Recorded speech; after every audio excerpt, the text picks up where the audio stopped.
Hello dear friends, London ബ്രോയുടെ ഏറ്റവും ഇതിലോട്ട് എല്ലാവർക്കും സ്വാഗതം. ഇപ്പോൾ കഴിഞ്ഞ ദിവസം നമ്മുടെ UK കൗൺസിൽ ഇലക്ഷൻ്റെ ഒക്കെ റിസൾട്ട് വന്നിരിക്കും. നമ്മുടെ പഞ്ചായത്ത് ഇലക്ഷൻ എന്നൊക്കെ പറയില്ലേ, അതേമാതിരി ഇവിടെ കൗൺസിൽ ഇലക്ഷന് ചൂടായിരുന്നു. അപ്പോൾ 2026 അട്ടിമറി വിജയമാണ് ഇവിടെ റീഫോം പാർട്ടി നേടിയിരിക്കുന്നത് കേട്ടോ. കഴിഞ്ഞ കുറച്ചു കാലമായിട്ട് UK ട്രെൻഡ് എന്ന് പറയുന്നത് റീഫോം പാർട്ടിക്ക് അനുകൂലമായിട്ടുള്ള ഒരു ട്രെൻഡായിരുന്നു. റീഫോം പാർട്ടി ഈ തെരഞ്ഞെടുപ്പ് തൂത്തുവാരി. റീഫോം പാർട്ടി തൂത്തുവാരിയതോടെ സത്യം പറഞ്ഞാൽ കെയർ സ്റ്റാർമർ നേതൃത്വത്തിലുള്ള ലേബർ പാർട്ടി തകർന്നിരിക്കുകയാണ്. അതായത് ഒരുപാട് മന്ത്രിമാരാണ് രാജിവെച്ചിരിക്കുന്നത്. ഇപ്പോൾ ഏറ്റവും ലേറ്റസ്റ്റ് ആയിട്ട് ഇന്നലെ മെയ് 14, 2026 മെയ് 14 സാക്ഷാൽ വെസ്റ്റ് സ്ട്രീറ്റിംഗ് ഹെൽത്ത് സെക്രട്ടറി ആയിട്ടുള്ള വെസ്റ്റ് സ്ട്രീറ്റിംഗ് രാജിവെച്ചിരിക്കുകയാണ്. വെറുതെ രാജിവെക്കുക മാത്രമല്ല, സ്റ്റാർമറോട് സ്ഥാനം ഒഴിയാനും നേതൃമാറ്റം ആവശ്യപ്പെട്ടിരിക്കുകയാണ്. അപ്പോൾ ഇതിനെക്കുറിച്ചാണ് ഇന്നത്തെ വീഡിയോ നമ്മൾ പറയുന്നത്. അപ്പോൾ നേരെ വീഡിയോ എടുക്കാം, സ്കിപ്പ് ചെയ്യാതെ ഫുൾ വീഡിയോ കാണണമെന്ന് അഭ്യർത്ഥിക്കുകയാണ്. മുമ്പെങ്ങുമില്ലാത്ത വിധം ഒരു വൻ അട്ടിമറിയാണ് ഈ ഒരു 2026 മെയ് 7 നടന്ന ഇലക്ഷനിൽ നടന്നിരിക്കുന്നത്. ചരിത്രത്തിൽ ഏറ്റവും വലിയ തകർച്ചയിലോട്ട് കെയർ സ്റ്റാർമർ അദ്ദേഹത്തിന്റെ പാർട്ടിയും കൂപ്പുകുത്തിയിരിക്കുകയാണെന്ന് തന്നെ പറയാൻ പറ്റും.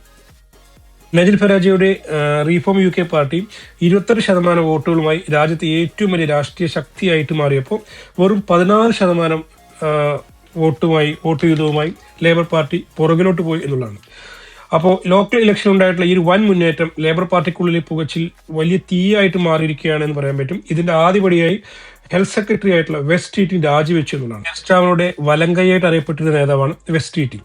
അപ്പൊ അദ്ദേഹം ഇപ്പോൾ സ്റ്റാമർക്കെതിരെ രംഗത്ത് വന്നിരിക്കുക എന്നുള്ളത് UK രാഷ്ട്രീയം നിരീക്ഷിക്കുന്ന ആൾക്കാർക്ക് ഒരു അത്ഭുതം തന്നെയാണ്. 90-ലധികം MP ഇപ്പോൾ നേതൃമാറ്റം ആവശ്യപ്പെട്ട് രംഗത്ത് വന്നിരിക്കുന്നത്. ഇതിനോടകം ജസ്റ്റ് ഫിലിപ്പ് പോലെയുള്ള പല മന്ത്രിമാരും രാജിവെച്ചു കഴിഞ്ഞു. ഇപ്പൊ സ്റ്റാർമർ പുറത്താക്കാൻ വേണ്ടി 81 പേരുടെ പിന്തുണ ഉറപ്പിക്കാനാണ് സ്ട്രീറ്റിംഗിന്റെ നീക്കം എന്നാണ് അറിയാൻ വേണ്ടി സാധിച്ചത്.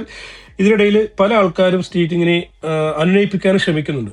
15 മിനിറ്റോളം കെയർ സ്റ്റാർമറുമായി ചർച്ച നടത്തിയ ശേഷമാണ് സ്ട്രീറ്റിംഗ് പടിയിറങ്ങിയത്. ഈ പ്രതിസന്ധികളെല്ലാം വിജയകരമായി തരണം ചെയ്ത് കെയർ സ്റ്റാർമർ മുന്നോട്ട് പോകുമോ അതോ അദ്ദേഹം രാജിവെക്കുമോ എന്നുള്ളതൊക്കെ തന്നെയാണ് രാഷ്ട്രീയ നിരീക്ഷകർ ഉറ്റുനോക്കിക്കൊണ്ടിരിക്കുന്നത്.